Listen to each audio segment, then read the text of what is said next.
what's up? It's your brother. And hopefully your friend, Big Hill. Rockway's in the building. Each one teach one. Hey, check this out, man. I was just tuned into a video. One of my Facebook friends was going live, right? Brother Imam Bashir. Real good Muslim brother, man, you know. Brother do a lot of good teaching, man. You know, most of the time he's speaking on things that's relevant to black folk. You know what I'm saying? And you know, I caught it and I was trying to get the gist of what he was saying, but you know, I guess he was speaking about, from what I gather, he was speaking about the dynamic between, you know, black relationships and you know, black men and women. And you know, when he asked a question, he posed a question about when a man, you know, makes the sacrifice of his life and goes in to take care of his woman and his child, what does she have to offer in return? You know what I'm saying? And he was like, speaking to the fact about how a lot of black women these days, young black women, only thing they bring to a relationship with the brothers is an expectation of being taken care of, you know, and they desires and they palms up, you know what I'm saying? And when you look around, you know, you see it. You know, this younger generation is quite different than it was when I was that age. Matter of fact, my sweetheart, man, she works with a lot of young adults, you know, the 90s babies. You know, the late 80s and the 90s babies. You know, those that's 25, between 25 and 35. That generation. And man, the things that she be describing to me, man, is like, you know, her being, you know, in her mid 40s, in her late 40s, and me being, you know, in my mid 50s. The young people now do things just so much different than we did when we were that age. So like when my brother posed these questions, and you know, and we take a little analytical look and we put that generation under critical examination, we see a lot wrong, man. You know, it's like, man, what happened? But when you study black folk in America, man, you know what happened to us.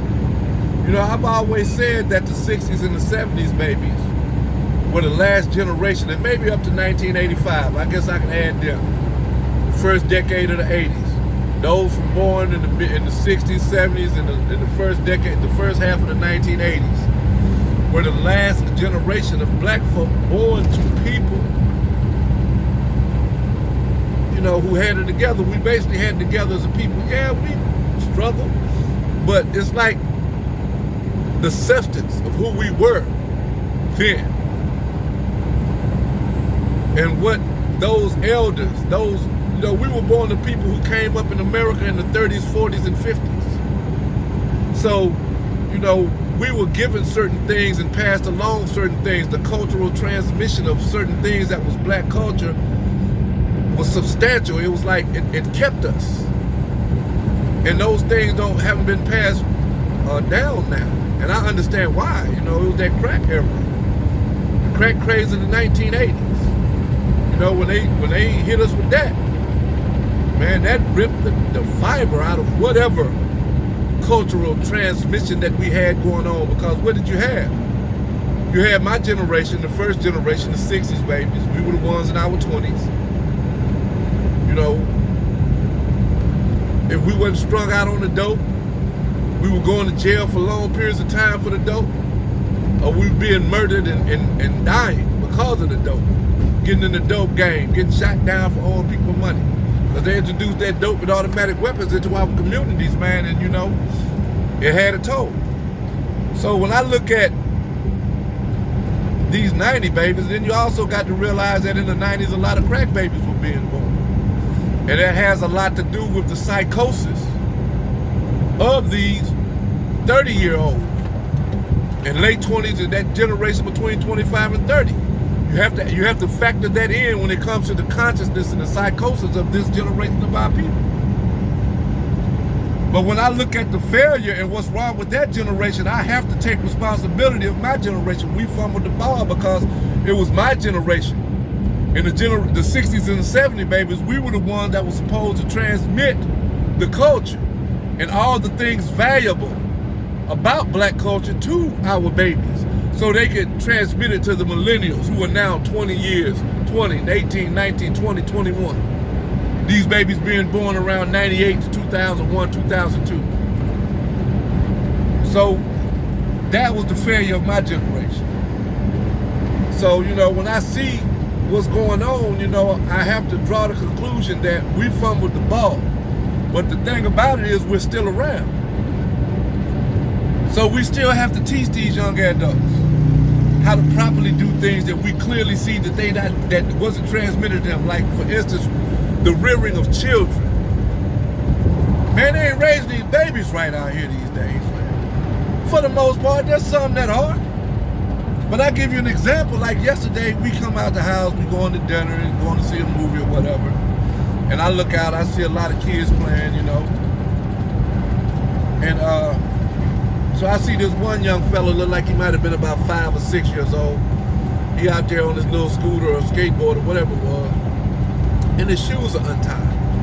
So I say to the old girl, I say, damn, look at Shorty got his shoes untied. I'm telling him to tie him up when I see him. So he came by, I said, hey, Junior, tie your shoes up, man.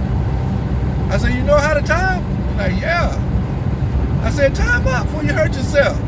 I said, you want me to tie them for you? He said, yeah. I said, come here, let me tie them up for you. So he came over there and Shorty had on a nice little pair of Jordans, but they was on the wrong foot. I said, first of all, man, put your shoes on the right foot. You got them on the wrong foot, man. And then he had on mixed back socks. One had a hole in them. So I tied the shoes up and sent them on to play. But to me, that encapsulated. Well, from that, I was able to see, I'm like, man, they ain't raising these kids right. Because I looked around, most of these little children, now it's like 55 to 60 degrees in between 55 and 60. Sun was out, but it was still like maybe 57, 58, right at 60 degrees. I look around, I see all these little kids out here ranging from 2 years old up to about 10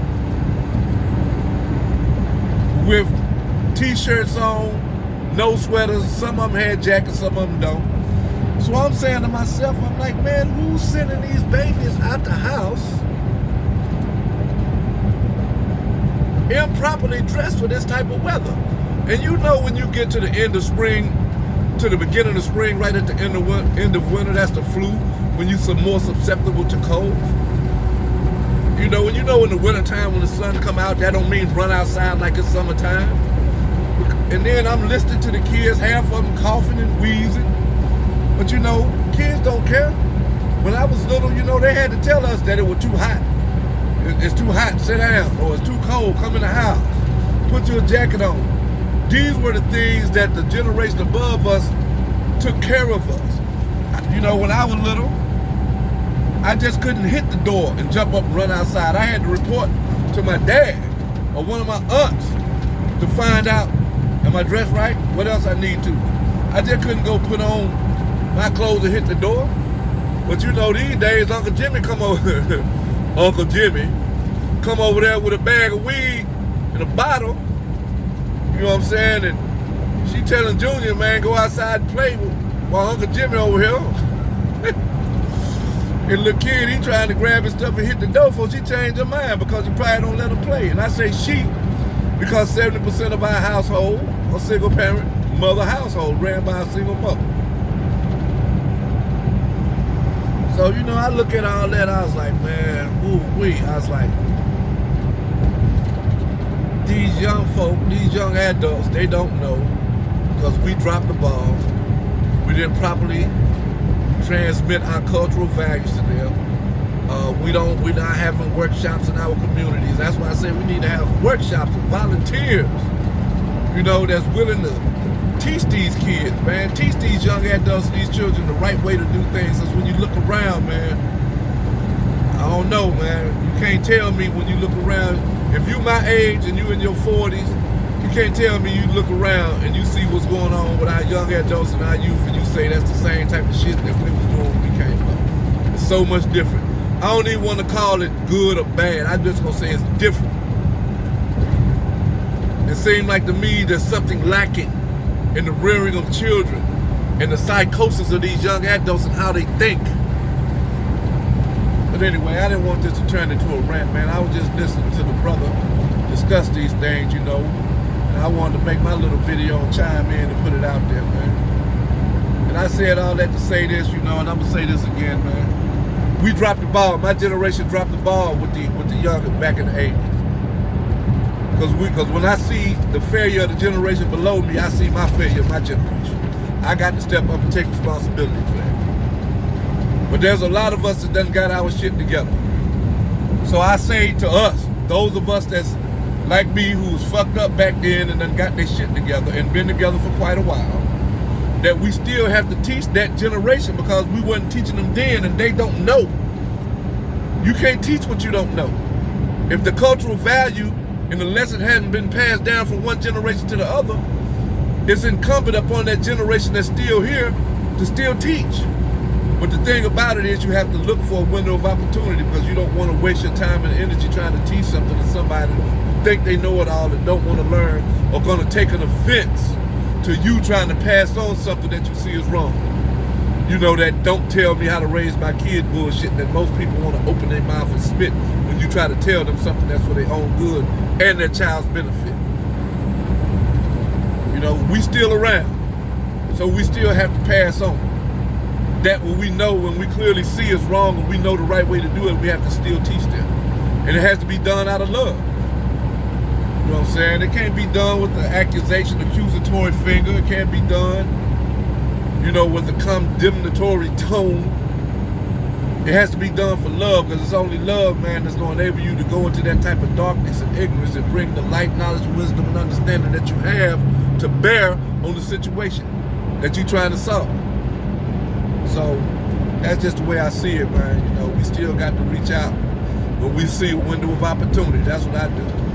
You know, when I see a window of opportunity to lace them with game, you know, or lead them to the water, drop the knowledge and drop the jewels on them or whatever, I do it. And I do it out of love because if I see that you're lacking and you're void of what I clearly see you're void of, I'm responsible. Am I my brother's keeper? My sister's keeper? Yes, I am. So, you know, hopefully most of us can vibrate on that frequency of love that enables us, man, to reach out, look past our brothers and sisters' fault and see that need, then address that need. That way, man, we can continue to evolve as a people, man, and get better. Because, woo, Lord have mercy, man. It seems like we digressing as a people instead of progressing. But I don't want to get into that. I'm just going to leave it right there, man. Always be willing to reach out to your brother and sister and help them. Peace. I'm out.